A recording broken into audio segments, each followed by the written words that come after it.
नमस्कार, आप देख रहे हैं कैपिटल टीवी का खास शो दो टूक। मैं हूं परवीन शेख। उत्तर प्रदेश के कुख्यात माफिया डॉन मुख्तार अंसारी इस दुनिया में नहीं है, लेकिन पूर्वांचल सहित यूपी में अपना दबदबा रखने वाले कुख्यात मुख्तार की दहशत से जुड़े तमाम किस्से, कहानियां और उसकी आप बीती सुनने को मिल ही जाती है।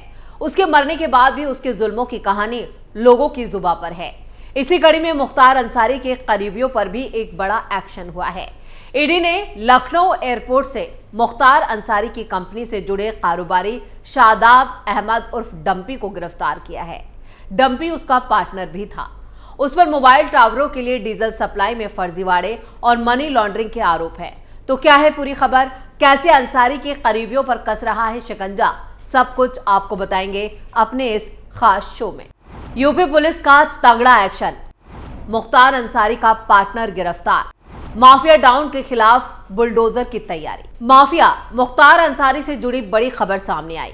इमिग्रेशन टीम ने मुख्तार के बेहद करीबी शादाब और डंपी को लखनऊ एयरपोर्ट से धर दबोचा, जिसके बाद उसे ईडी के हवाले कर दिया गया।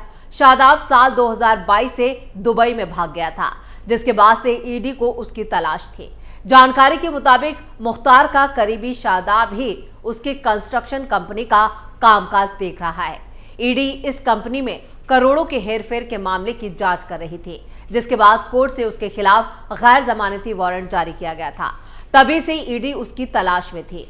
बुधवार को जब शादाब लखनऊ एयरपोर्ट पहुंचा तो इमिग्रेशन की टीम की नजर उस पर पड़ गई, जिसके बाद टीम ने उसे धर दबोचा और ईडी लखनऊ के हवाले कर दिया गया।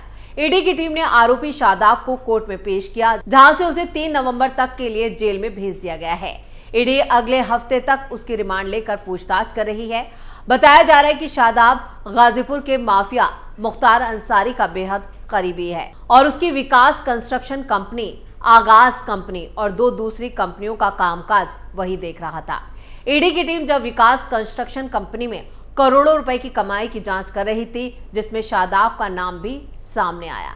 यानी शादाब वो कड़ी है जिससे कई सारे इस पूरे नेटवर्क की कई कड़ियां खुलने वाली हैं।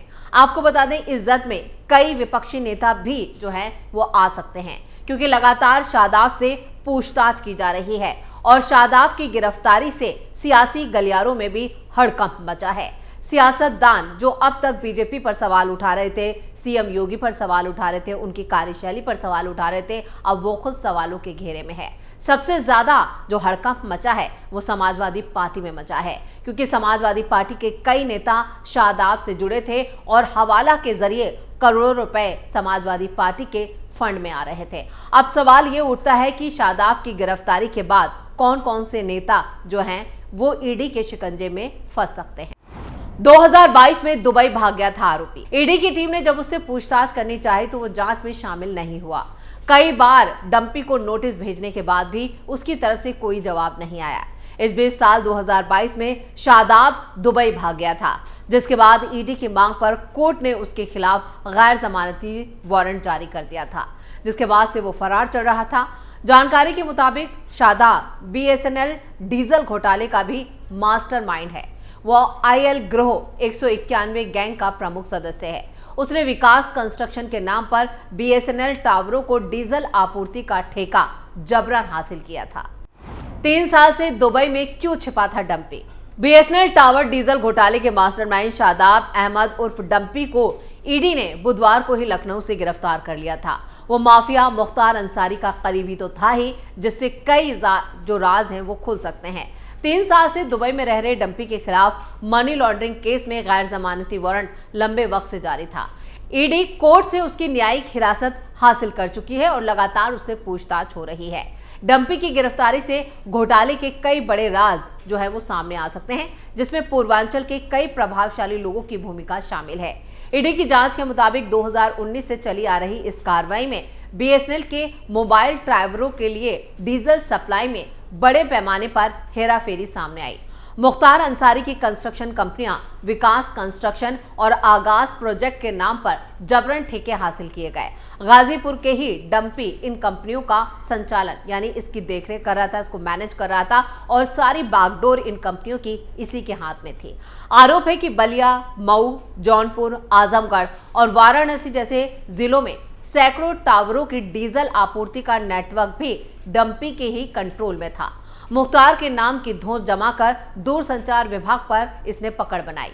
विभाग में करोड़ों रुपए का गबन किया गया। डंपी की बीवी यानी पत्नी शबनम फातिमा मुख्तार की आगाज कंस्ट्रक्शन में पार्टनर थी। वो टावर से जुड़े कामों का जो था वो केंद्र था और ईडी ने पहले ही इन कंपनियों के नाम पर करोड़ों के फंड ट्रांसफर का खुलासा किया। 2022 में नोटिस जारी होने के बाद से ही डंपी दुबई में था। इमिग्रेशन अलर्ट के जरिए ट्रैक किया गया।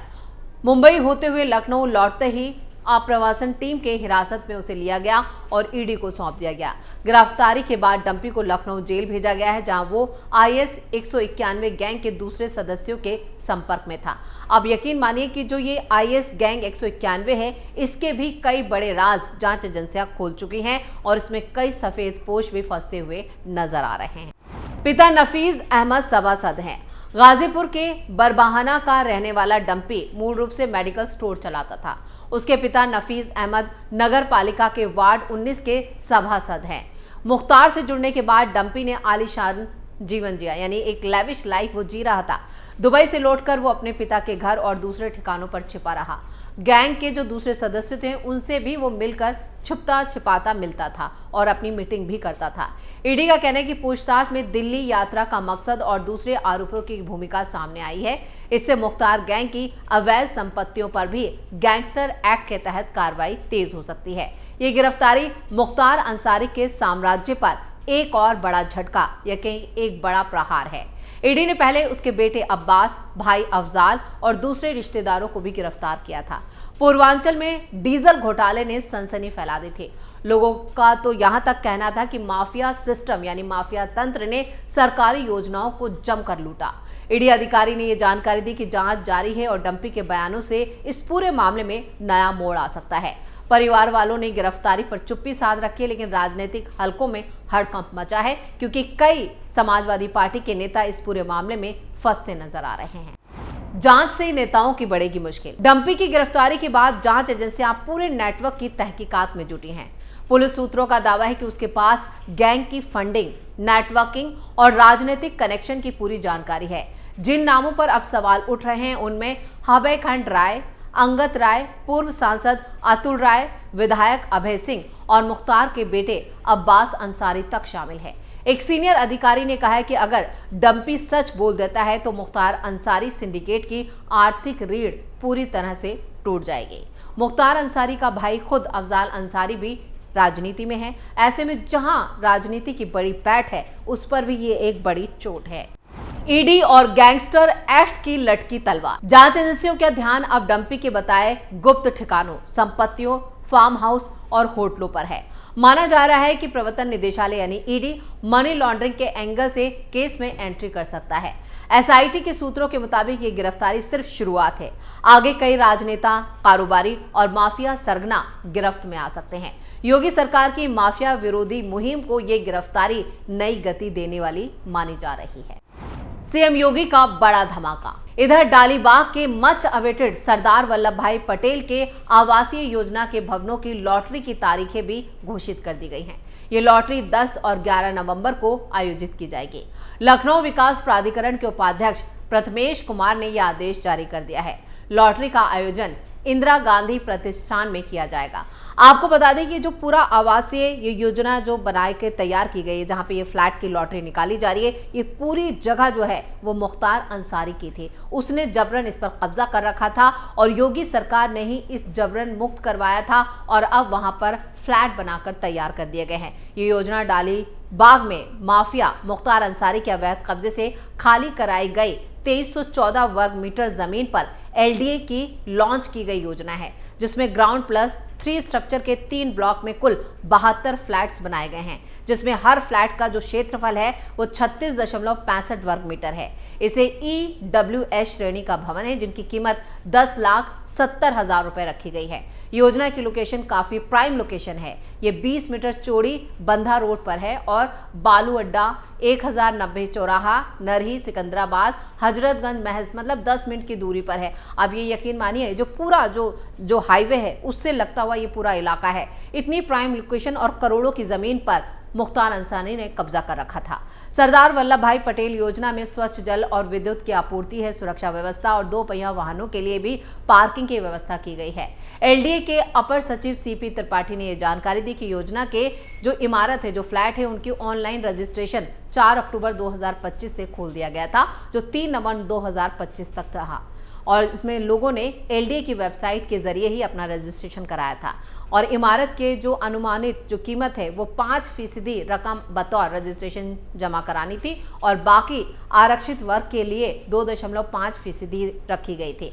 इस योजना के 72 फ्लैटों के लिए 8,529 लोगों ने रजिस्ट्रेशन ऑनलाइन कराया और जिसमें उन्होंने सिर्फ मात्र 5% रकम जमा कराई। यानी गरीबों के लिए ये पूरी जो एक कॉलोनी है वो बसाई गई है 72 फ्लैट्स की, जिनमें खुद मुख्तार अंसारी ने कब्जा कर रखा था। यानी सीएम योगी ने पहले ही कहा था कि जितनी भी जमीनें इन लोगों ने कब्जा कर रखी हैं उनसे छुड़ाकर गरीबों के लिए मकान बनाए जाएंगे और ये मकान उसी का बड़ा हिस्सा है। यानी कि ये योजना बनाई गई, उस योजना का फायदा आम लोगों को होगा। जिन लोगों की गरीबों की जमीनें इन जैसे माफिया डॉन और जबरन जो पूरा माफियागिरी चला रहे थे, अब उनके बुरे दिन लदने वाले हैं और ऐसे में डंपी की गिरफ्तारी ने भी इस पूरे मामले में एक टर्निंग पॉइंट साबित होगा। यानी इसकी जांच की आंच अखिलेश यादव तक पहुंच सकती है, क्योंकि अखिलेश यादव भी कई बड़े घोटालों में खुद फंसे हुए हैं। बताया तो ये जा रहा है कि 97,000 का जो घोटाला है वो खुद यहाँ पर अखिलेश यादव ने किया है, जिसकी जांच जारी है। यानी जैसे ही डंपी की गिरफ्तारी होगी और पूछताछ के कुछ और खुलासे हो सकते हैं तो 97,000 करोड़ का जो घोटाला अखिलेश यादव ने किया है उनके खिलाफ भी बड़ी जांच शुरू हो सकती है। इसी के साथ इस खास शो में इतना ही। वीडियो कैसा लगा कमेंट करके अपनी राय जरूर दें। वीडियो को लाइक करें, शेयर करें और कैपिटल टीवी को सब्सक्राइब जरूर करें। धन्यवाद।